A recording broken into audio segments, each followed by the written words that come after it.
बेलापुर गांव में नरेश अपनी पत्नी संगीता, बेटी पलक और बूढ़ी माँ शांति के साथ रहता था। नरेश के पास एक छोटा सा जमीन का टुकड़ा था। वो अपने खेत पर आलू की खेती करता था और उसे बेचकर घर चलाता था। इस बार आलू की फसल अच्छी हुई तो सबसे पहले माँ के घुटनों का ऑपरेशन करवाऊंगा। अरे बेटा, मैं बुढ़िया अब इस उम्र में ऑपरेशन करवा कर कहाँ जाऊंगी। इससे तो अच्छा होगा तू पलक का एडमिशन स्कूल में करवा दे। मैं चाहती हूँ वो पढ़ लिख कर खूब आगे बढ़े। माँ, ऊपर वाले ने चाहा तो उसका इंतजाम भी हो जाएगा। संगीता, अब खाना परोस दो, भूख लगी है। संगीता सबको खाना परोसती है और साथ में पापड़ भी रखती है। बहू, तू बाजार कब गई ये पापड़ लेने? माँ जी, ये पापड़ मैंने अपनी माँ से बनाने सीखे थे जब मैं पिछले महीने मायके गई थी। आज ये मैंने पहली बार बनाए। अच्छे नहीं बने क्या? अच्छे, बहुत अच्छे बने। बाजार के पापड़ में तो कितना नमक होता है। सच में पहली बार में तूने कितने अच्छे पापड़ बनाए हैं। सभी बड़े चाव से वो पापड़ खाते। ऐसे ही कुछ दिन बीत जाते हैं। नरेश की आलू की खेती बहुत अच्छी हुई थी। वो सेठ को अपने आलू की फसल बेचने जाता है। देख नरेश, मैंने तुझे बिल्कुल ठीक भाव बताए। अगर इस दाम पर तूने आलू बेचने हैं तो बेच दे, नहीं तो जा भाई यहाँ से। लेकिन सेठ जी, इतनी तो मेरी लागत नहीं है। इतने महीने से मेहनत करके मैं खेती करता हूँ, फिर उसके इतने कम दाम मिलेंगे तो मेरा तो कोई फायदा ही नहीं होगा ना। नरेश, इस गांव में और पड़ोस के गांव में और भी बहुत से किसान हैं जो आलू की खेती करते हैं और मार्केट में पहले ही आलू की इतनी भरमार है कि हमें ये दूसरे ग्राहकों को बेचने पड़ते हैं। फिर मैं तुझे ज्यादा दाम कहाँ से दूं? मैं बड़ी उम्मीद से आपके पास आलू की फसल बेचने आया था। हर बार मैं आलू की फसल आपको ही बेचता हूँ। पिछले साल जमींदार साहब आए थे, लेकिन आपके लिए मैंने उन्हें भी मना कर दिया था। देख, सीधी सी बात है, अगर तूने कम दाम में आलू देने हो तो दे देना, नहीं तो किसी और को अपनी फसल बेच देना। नरेश उदास होकर घर आ जाता है। फिर सबको सारी बात बताता है। तभी नरेश का दोस्त अनुज उसके घर आता है। अनुज शहर में नौकरी करता था। आज वो साल भर बाद गांव में लौटा था तो अपने दोस्त नरेश से मिलने चला आया।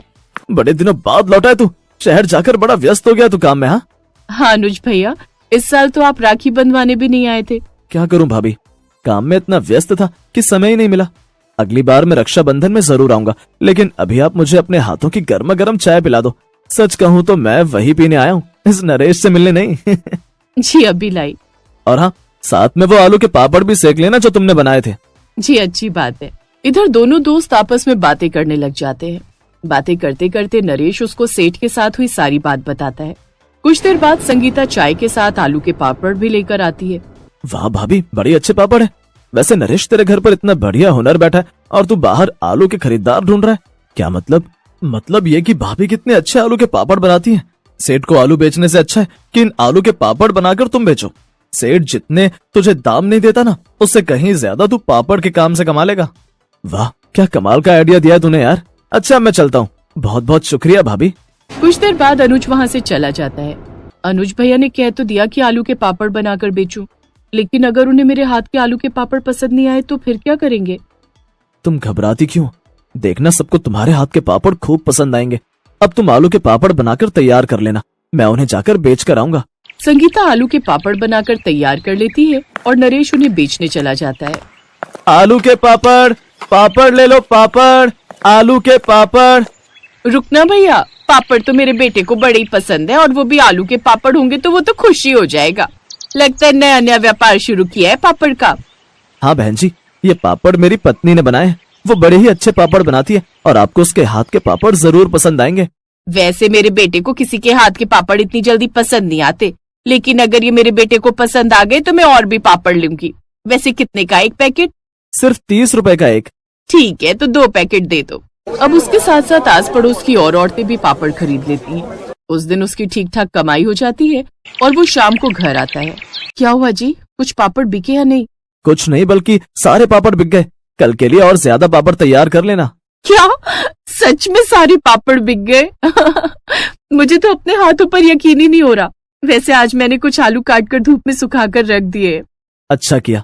और अब ये तो कल ही पता चलेगा कि लोगों को तुम्हारे हाथ के बने वो पापड़ पसंद आया नहीं, लेकिन मैं दावे के साथ कह सकता हूँ उन सबको वो पापड़ बड़े पसंद आएंगे। अगले दिन नरेश फिर से पापड़ लेकर बेचने निकल पड़ता है, लेकिन आज सभी औरतें पहले से ही उसके पापड़ के इंतजार में बैठी थी। मेरे बेटे को तो ये पापड़ बड़े ही पसंद आए। उस रोज तो 2 घंटे में ही उसके सारे पापड़ बिक गए और वो जल्द ही घर लौट आया। ये देख संगीता घबरा गई। जी आप इतनी जल्दी, क्या हुआ? अरे तुम्हारे पापड़ ने तो धूम मचा दी, अपने गांव में तुम्हारे बनाए हुए सारे पापड़ बिक गए। अब तुम मुझे कुछ और पापड़ दे दो, मैं दूसरे गांव में बेचने की कोशिश करता हूँ।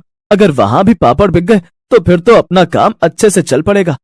संगीता उसे और पापड़ के पैकेट लाकर दे देती है। दूसरे गांव में भी उसके सारे पापड़ हाथों हाथ बिक जाते हैं।